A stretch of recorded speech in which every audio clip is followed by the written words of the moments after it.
Hello everyone, मैं dietitian Madhavi Patel. आज श्री कृष्ण जन्माष्टमी के उपलक्ष्य में आप सभी को ढेर सारी शुभकामनाएं देना चाहती हूं और साथ ही आज हमारा न्यूट्रिशन वीक पोषण सप्ताह का आखिरी दिन है। पोषण सप्ताह मनाने का रीज़न यह है कि लोगों में पोषण के प्रति जागरूकता उत्पन्न करना, ऐसे निम्न वर्गों में लोगों को जागरूक करना जिन्हें पोषण के बारे में कुछ भी नहीं पता कि पोषक तत्व हमारे लिए क्यों आवश्यक है और हमें इन पोषक तत्वों का किस मात्रा में उपयोग करना चाहिए। कुछ लोगों को तो पोषक तत्व के बारे में पता भी नहीं है कि हमें किन चीज़ों से पोषण मिलता है। आज मैं आपसे इन्हीं पोषक तत्वों के बारे में बात करने जा रही हूँ। सबसे पहला पोषक तत्व हमारा होता है कार्बोहाइड्रेट, दूसरा होता है प्रोटीन, तीसरा होता है फैट, फिर होता है विटामिन, मिनरल्स, फाइबर। अब ये हो गए साइंटिफिक शब्द यूज़ कर लिए मैंने।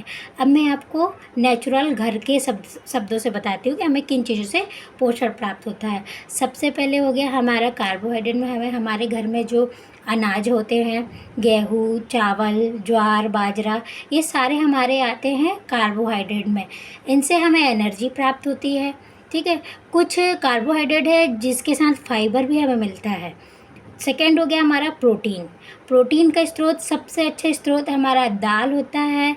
सेकेंडरी, अगर आप नॉन वेजिटेरियन हैं तो मांस वगैरह जो यूज़ करते हैं, खाते हैं, उनके लिए नॉन वेज भी है।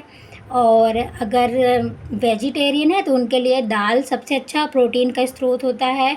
मिल्क एंड मिल्क प्रोडक्ट जो होते हैं, दूध, दही, ये सभी प्रोटीन में आते हैं। तीसरा हमारा क्या आता है, फैट। फैट में सभी प्रकार के ऑयल और घी, मक्खन, ये सभी चीज़ हमारे फैट में आते हैं। फैट भी हमें एनर्जी देने का काम करता है, लेकिन हर चीज़ हमें उचित मात्रा में ही लेना चाहिए। तीसरा हमारा हो गया फैट। चौथा हमारा हो गया, अब विटामिन्स की बातें आ गई। अब विटामिन्स हमें कहाँ से मिलते हैं? हमें विटामिन सभी प्रकार के फलों से मिलते हैं। अब फल मिलते हैं सब जगह, सभी को हर प्रकार के फल नहीं मिल पाते हैं, तो हमारे जो भी सीजनल फ्रूट है, जो भी हमारे एरिए में हमें मिल रहे हैं, वही फ्रूट हम एक दिन में एक ले सकते हैं, तो उससे हमारे विटामिन्स कंप्लीट होते हैं। चेंज करके फ्रूट लीजिए। फोर्थ हो गया, सभी प्रकार के ग्रीन वेजिटेबल्स और नट्स हमारे लिए मिनरल्स का बहुत अच्छा स्रोत माना जाता है। इसीलिए हमें स्वस्थ रहने के लिए हमारे डेली रूटीन के डाइट में हमें ये सब ऐड करना है। पहला तो हमारा हो गया, हमें अनाज ऐड करना है। दूसरा, दाल ऐड करनी है। तीसरा, हमें किसी भी प्रकार का ऑयल जो कि सब्जियों को फ्राई करने में या फिर दाल को तड़का लगाने में यूज़ होता ही है। चौथा, हमें दिन भर में कोई एक फल खाना है, हरी सब्जियां खानी है।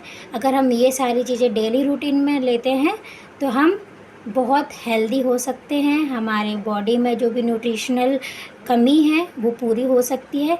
इसीलिए इस पोषण सप्ताह में मैं आप सभी से निवेदन करूंगी कि अपने डेली डाइट में जो भी कमी हो रही हो उन्हें सुधार करें। राधे राधे।